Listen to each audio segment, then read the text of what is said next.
বাচ্চাদের জন্য সবসময় এমন ধরনের খাদ্য নির্বাচন করতে হয় যেটা অল্প পরিমাণে খেলেও তারা অনেক বেশি পুষ্টি পাবে। বাচ্চাদের জন্য পেট ভরার থেকেও পুষ্টিগুণে ভরপুর খাদ্যটা বেশি প্রয়োজন। আজকে নিয়ে আসলাম সেরকমই একটা রেসিপি। এর জন্য মাত্র ২টা উপকরণ প্রয়োজন, ব্রোকলি এবং আলু। খুব সহজ একটা রেসিপি। ব্রোকলিটাকে প্রথমে আমি সেদ্ধ করতে দিয়ে দিলাম। অবশ্যই একটা জিনিস আপনাদের মনে রাখতে হবে, ব্রোকলি সেদ্ধ করা এই পানিটাকে খুব ভালোভাবে ছেঁকে নিতে হবে এবং ব্রোকলিটাকে ছাঁকনিতেই কিছু সময় রেখে দিতে হবে পানিটা ঝরে যাওয়ার জন্য। এবার ব্রোকলি সিদ্ধ হয়ে গেলে আলুগুলো সেদ্ধ করার জন্য দিয়ে দিলাম। আমি এখানে বাইরে থেকে কোনো পানি ব্যবহার করব না। আলুটা সেদ্ধ হওয়ার পরে যেই পানিটুকু বেঁচে থাকবে সেই পানিটুকুই আমি পিউরি করার কাজে ব্যবহার করব।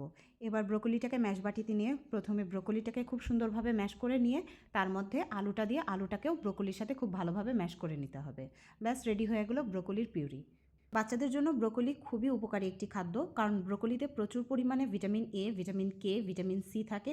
এছাড়াও ব্রোকলিতে মিনারেলস এবং ফাইবার থাকে, যা শিশুদের রোগ প্রতিরোধ ক্ষমতাকে বৃদ্ধি করে, হাড়কে আরও শক্তিশালী করে, দাঁত গঠনের সহায়তা করে, হজম শক্তিকে উন্নত করে, কোষ্ঠকাঠিন্য দূর করে, মস্তিষ্কের বিকাশে গুরুত্বপূর্ণ ভূমিকা পালন করে, দৃষ্টিশক্তিকে প্রখর করে। এছাড়াও ত্বক এবং চুলের স্বাস্থ্যে ব্রোকলি গুরুত্বপূর্ণ ভূমিকা পালন করে।